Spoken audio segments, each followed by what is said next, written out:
Ang atin naman pong tatalakayin ngayon, alin ba yung iglesyang isa lang na nasa Biblia? Siyempre, ang sabi ng Biblia, may isang katawan na yung katawan na yon ayon doon sa Efeso 4:4 at saka doon sa Colosas 1:18, yung isang katawan ay isang iglesia yon. Ngayon, alin yung isang iglesia na tunay at totoong iglesia na nasa Biblia? Babasa po tayo sa 20:28 ng Gawa. Ganito po ang nakasulat.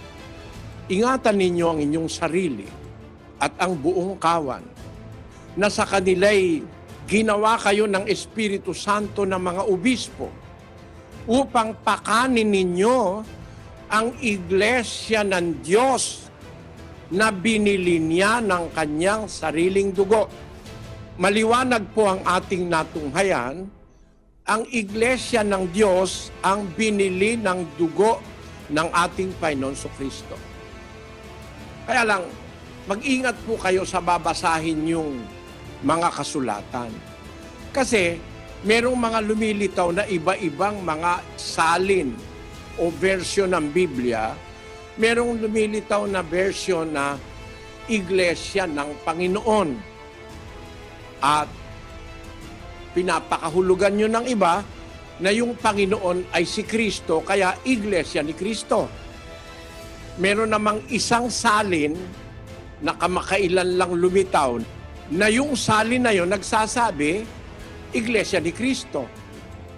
Yan naman ang paborito ng iglesia ni Kristo ni Manalo, na ang binabasa, iglesia ni Kristo na binili niya ng kanyang sariling dugo.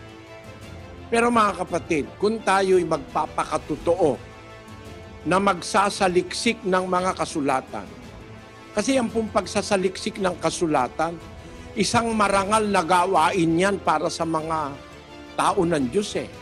Babasa lang po ako sandali sa 17 Gs ng Gawa, patuloy.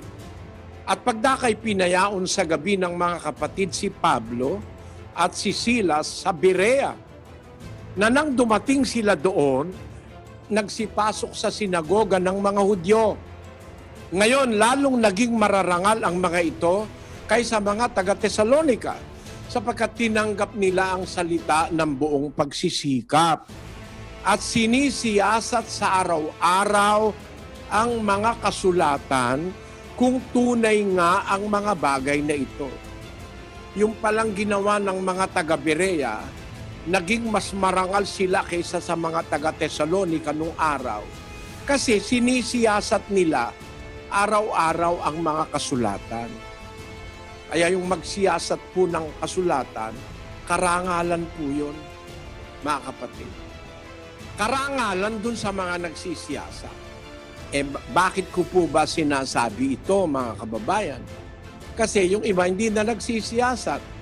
Basta lumabas yung kay Lamsa, yun na lang ang kanilang gustong gamitin. Lumabas yung King James, natatandaan ko, sabi ni Almeida nung araw, ang sa Diyos lang ika ay ang King James Version. Sabi niya, Almeida. Iba-ibang mga opinion. Pero alam niyo, kung magpapakatotoo tayo, mga kababayan, pwede naman tayong umatras doon sa pinanggalingan ng King James Version, yung pinanggalingan ng Lamsa version, yung pinanggalingan ng Protestant version, yung pinanggalingan ng Jehovah's Witnesses version, at yan po ay ang mga kasulatang Grego na ngayon ay umiiral, hindi pa po sira. Natuklasan yung tinatawag na Dead Sea Scroll. Yung Dead Sea Scroll po, isinulat yan 200 taon bago nagkatawang tao si Kristo. Itong Dead Sea Scroll na ito, natuklasan po ito noong 1947. May mga libro ng Bibliang nandyan. Yun naman pong tinatawag na Codex Sinaiticus na isinulat noong 300 AD, buhay pa hanggang ngayon, nandoon yan sa British Library. Nakita ko mismo sa dalawang mata ko, yung kopya niyang tinatawag na Codex Sinaiticus. Yung Biblia na yan, 1,700 taon na ang edad niyan. Ano nakasulat diyan sa mga matatandang kasulatan na yan? Ang nakasulat po diyan sa Grego ay Ecclesian Tuoteo. Iglesia ng Diyos. Hindi iglesia ni Kristo.